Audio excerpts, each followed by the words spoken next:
Hi guys! Today we are going to make this cute parrot using little soft pompones. First of all, we peel off the area that we want to fill with pompones, and then we fill this area with cute soft balls. By the way, do you like yellow color?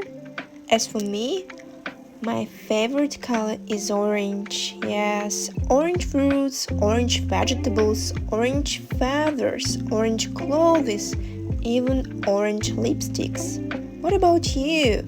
Write your favorite color in the comments. I will read all of them. And now our parrot has a real eye. Yeah, hooray! And it's time to make a parrot's beak.